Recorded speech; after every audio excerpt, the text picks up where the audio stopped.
This is the first in a series of videos I will do on Greene and Greene style ebony pegs. The ebony pegs were faux.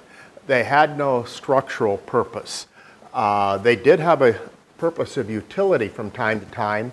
And like this one here, this rectangular plug, there was a screw behind that, so it covered the screw up where you didn't see it. They implied that the pegs implied that they were pinning a tenon, like pinning the tenon from there, pinning that drawer side, but in reality, they were for aesthetics only.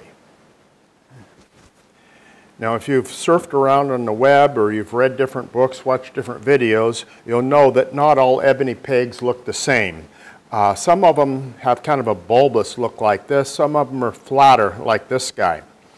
And that's a matter of taste. Most of the furniture, not all, but most of it, has this real flat.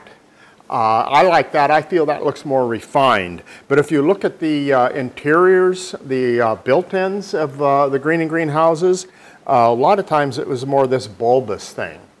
The method that I use creates as flat as I can possibly get. So these guys, these square ebony pegs, start out as square ebony rods. They're about 10 thousandths over the opening in size, and I try to maintain square as close as I possibly can. The process starts back at the joiner, and then I head over to the table saw. Let's go back there, and I will show you how I produce these guys. Okay, it should go without saying that square is essential. Without square, you could end up getting a wedge when you start cutting over the table saw, but I'll get into that, more into that later.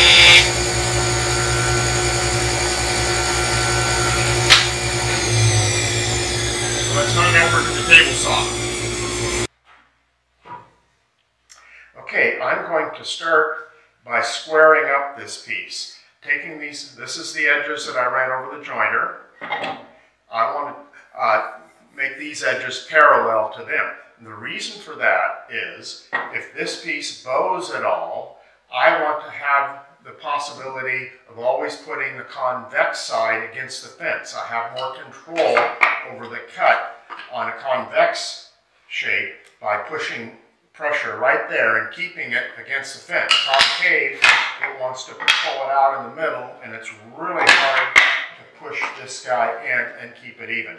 So if it does bow on you, convex side towards the fence. Okay, let's take off as little as we possibly can. This is expensive stuff.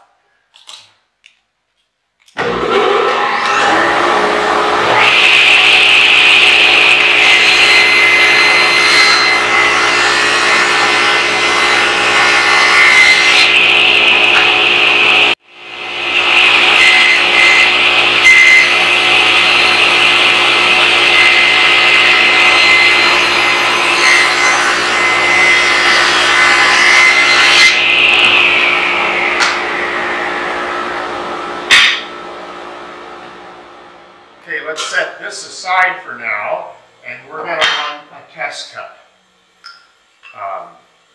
And let's see, let's run this guy up.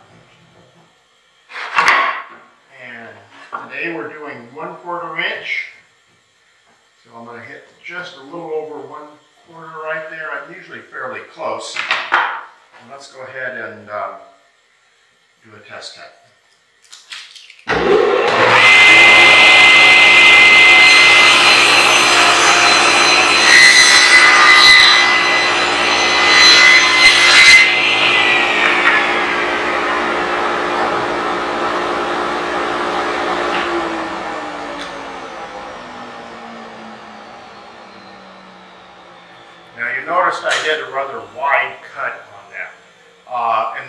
just to illustrate a point.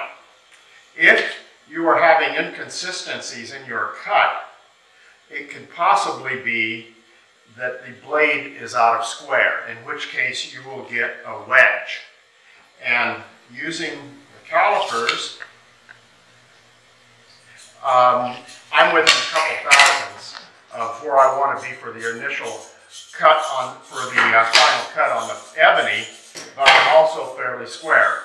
If this was wildly off, you know, that might indicate that the blade is out of square, and that's something to check if you're having inconsistencies. It could relate back to the joiner as well. If you're square, if your cut off the joiner is out of square, you could be getting a wedge as well. So just things to keep in mind.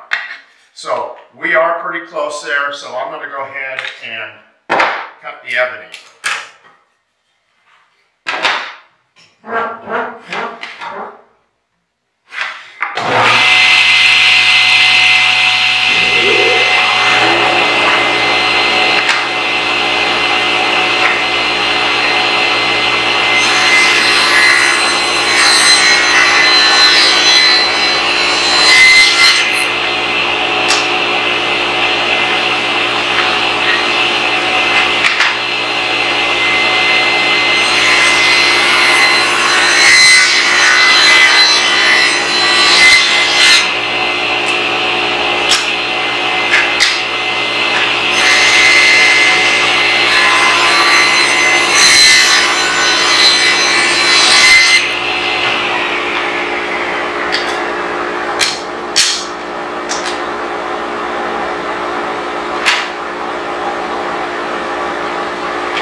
And we're still good and consistent.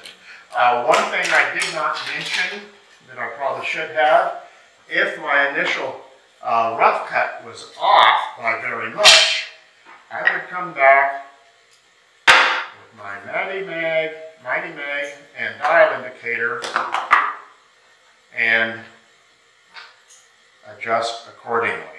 Zero it out. Move the fence in or out, whatever I need to do. So the next video we will get into doing the pillowing on the end.